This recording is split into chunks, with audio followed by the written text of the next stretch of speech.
first place, and that is their attraction to idols. They were attracted to Baal and Asherah, Baal's girlfriend, the idols that had now consumed the culture, even those who named the name of God. We've defined an idol already, but just so that we review, an idol is an unauthorized noun, person, place, or thing that you look to get a need met. It's an unauthorized person, place, or thing, an unauthorized noun that you look to for that thing to be the source of a need being met. Something God has not approved, but you're looking to it to be the source of your provision. That's an idol. Granted, we over here don't worship trees by and large, or the moon or the stars. Well, I can't really say that because folks are still checking their horoscopes as an unauthorized source. Because the Bible says when you check astrology to find your source and your direction based on the movement of the stars or the month you were born or any of the like, you have appealed to an unauthorized source to be the definition of your needs being met and the definition of your identity. So that is idolatry. So you may not do any of the things people may do. You just have an American idol. You just look at what's happening in the culture and you gravitate to that, whether it's people or power or possessions or whether it's prestige, whatever it is, you are looking to that thing as the source of your provision. Now, when you understand that is the biblical definition of idolatry, then you understand that you can be right here, right now, today, and be an idol worshiper. Because while you're sitting in church, God is not your source. He's a point of reference, but he's not your source. And so we have seen some of the supernatural activity of Elijah, and we've tried to say this transfers over to you today. The principle of God's supernatural work that we're discovering in his life relates to your life.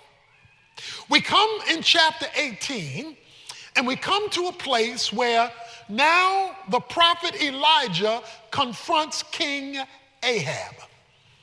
He confronts King Ahab, and he confronts him in chapter 18, verse 17. And when Ahab saw Elijah, Ahab said to him, "Is this you, you troubler of Israel?" In other words, you getting on my nerves, Ahab says. "Is this you, Elijah, you bringing all this trouble to Israel?" Elijah responds in verse 18, "I have not troubled Israel, but you and your father's house have, because you have forsaken the commandment of the Lord and you have followed the Baals." You follow the idols. Elijah is not concerned about being politically correct. So he refuses to be politically correct. He says, "Ahab, you have brought this about because of your pursuit of idolatry. You've caused the heavens to shut up. It's no longer raining. The culture's in trouble because you have pursued another god."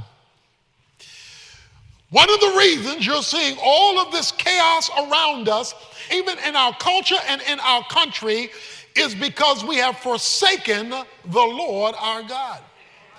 And what you and I are experiencing today is God saying, "You don't want me? Let me get out of the way and let me show you life without me." And so you have the consequence of the removal of God. God is being removed from government. God is being removed from schools. God is being removed from the biblical definition of marriage. God is being removed from the civics. God can't even open up a prayer at a football game. When God is being removed from the culture, that means idolatry has automatically set in, which means there are consequences that accrue in the environment where God has been removed. And that is what was happening in Israel. They're experiencing life without the one true God.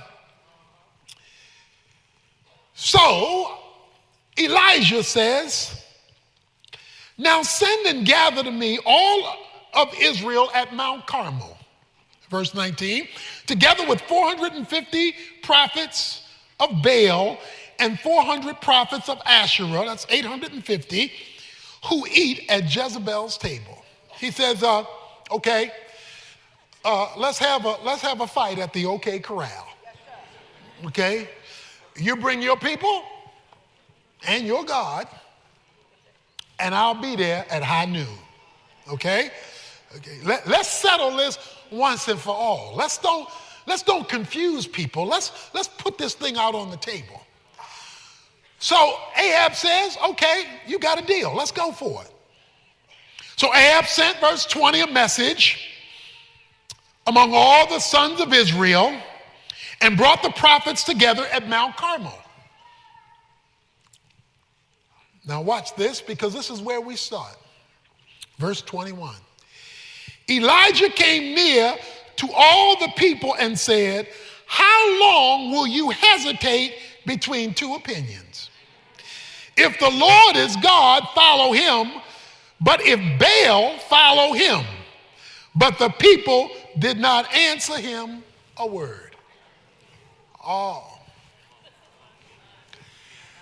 Elijah says, all right, folk, how long you gonna keep dancing?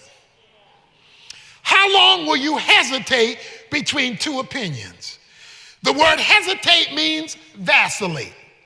How long you gonna dance? This God on Sunday and another God on Monday. How long you gonna go back and forth? How long you gonna dance around this thing? How long you gonna move back and forth? How long are we gonna have to keep doing this? How long are you gonna have to keep hearing the same sermon every week, calling you to full commitment before you make one? See, a lot of folk want to worship God on Sunday and then hug an idol on Monday. He says, how long? How many more years? How many more months? How many more services? How long are you going to dance before you decide? That's his question. It says the people were silent.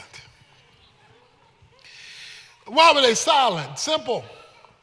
They weren't ready to commit. They weren't ready to commit. They weren't ready to, you too serious.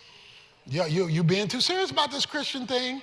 Just let me get a little church, give me a little music, preach me a little sermon, and then leave me alone. It says the people were silent. They were not ready to commit. But watch it. They were always ready for a miracle. They were always looking for a blessing. They were always looking for God to do something while they were silent. So let me state my position as coming from this passage. If you're not ready to commit and to stop dancing, stop looking for a miracle and searching for a blessing. They said nothing because they weren't ready to make a full commitment. And yet he's calling on them just to do that. So now, Elijah says, I alone, verse 22, am left the prophet of the Lord, but Baal's prophets are 450 men. Elijah says, I'm outnumbered, 450 to 1. Since this is not to see how the numbers fare in my favor, I'm ready to take my stand. God is looking for some folk who, even though outnumbered, are willing to take their stand. Who, even though the other side has more than you, even though it looks like you're outnumbered among your friends, among your coworkers, or what have you, he said, this is how the numbers shape up. But in spite of that, we're going to put the true God to the test. He says, why don't you bring, verse 23, 2 oxen, and let the 450 choose 1 oxen, and I'll take whichever one they don't choose, put it on the wood, put it on the altar, but don't put a fire under it. And then you 450, you call on the name of your God and tell your God, light the fire. Okay? Tell your God, be the Ohio players, fire. Tell your God to light it up. and then I'm going to call on my God.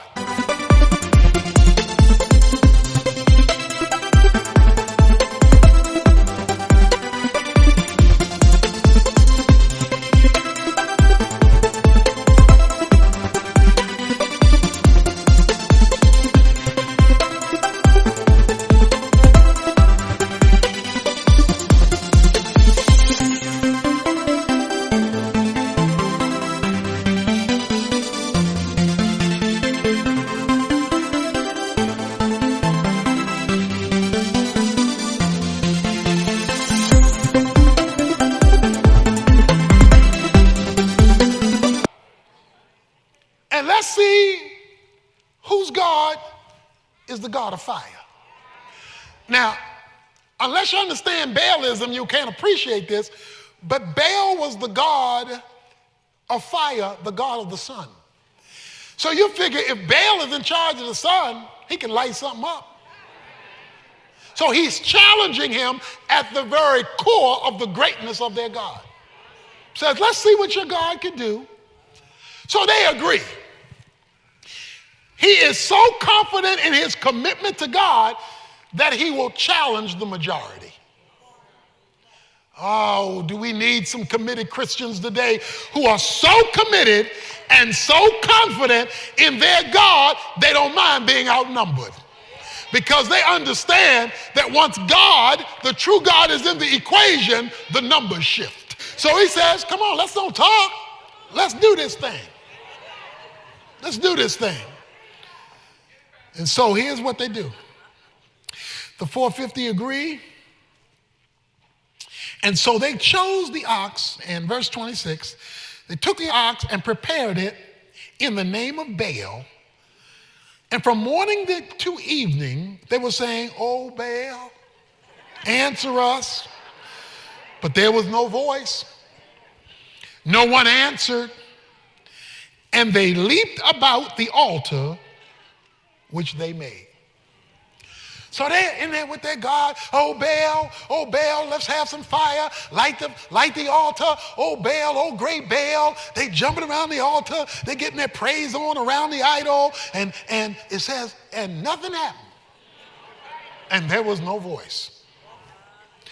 Now this is where we get to a little humorous part in the Bible. It gets a little humorous here in verse 27. Because it says, at about noon, that Elijah mocked them. Okay, now it's 450 of them.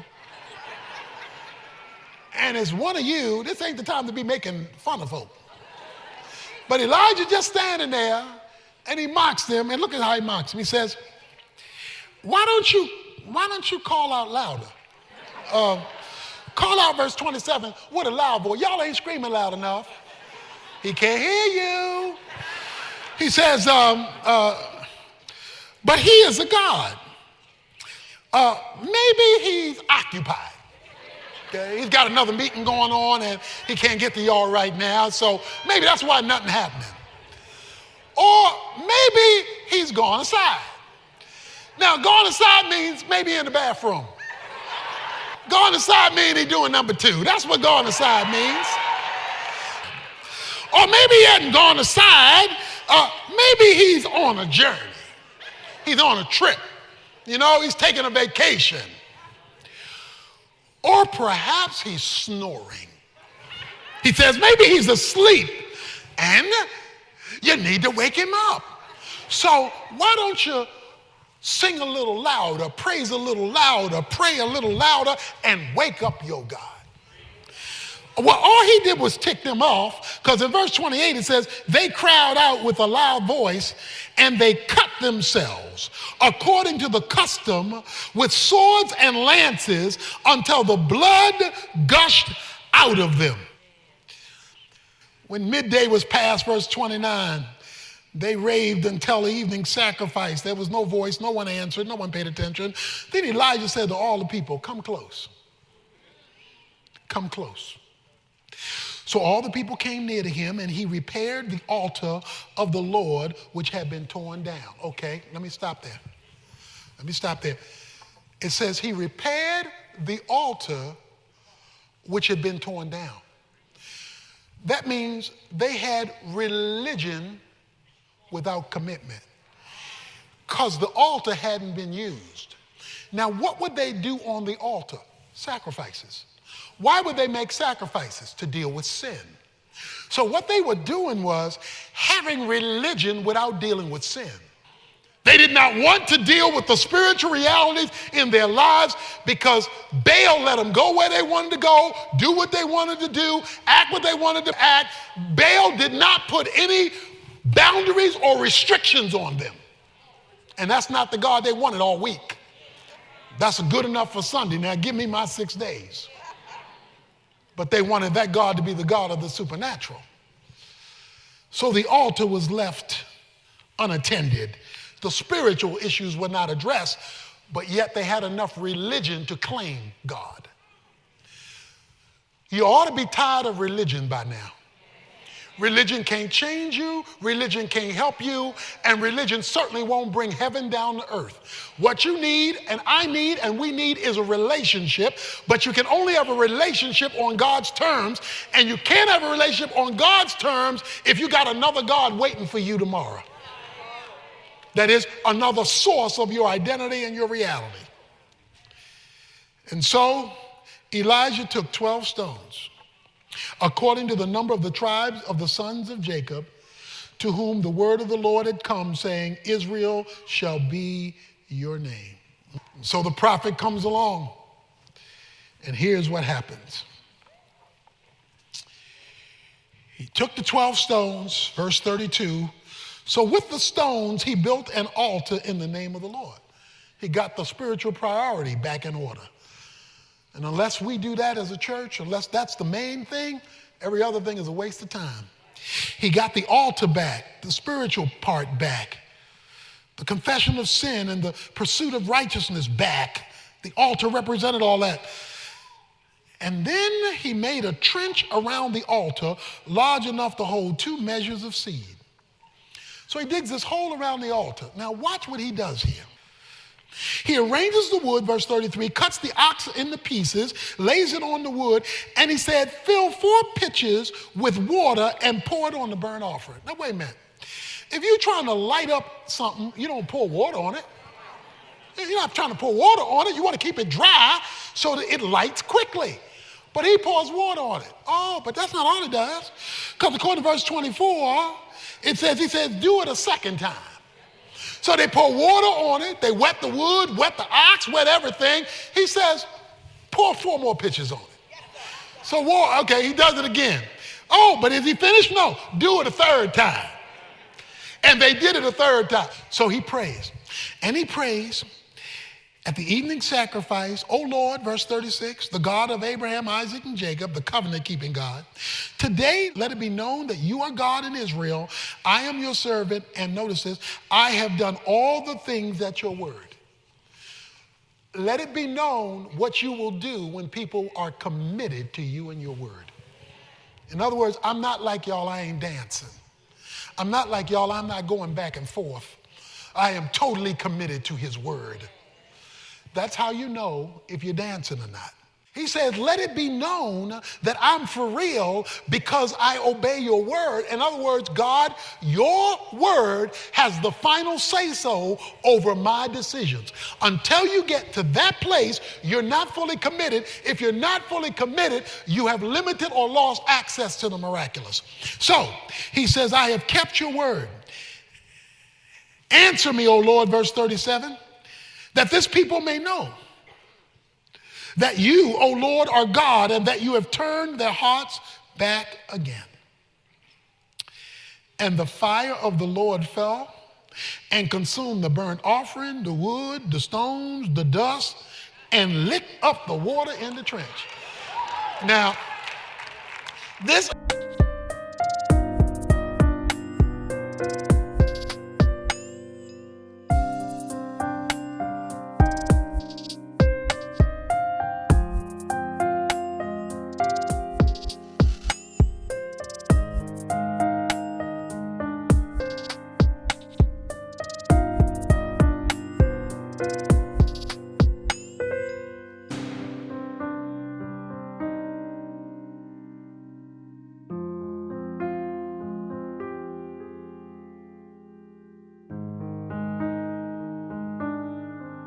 is one of the scenes I want to see on instant replay when I get to heaven. Because it not only said the fire fell, but it says it consumed the stones, the wood and the stone. But here's the part I like. It said it licked up the water around the trench.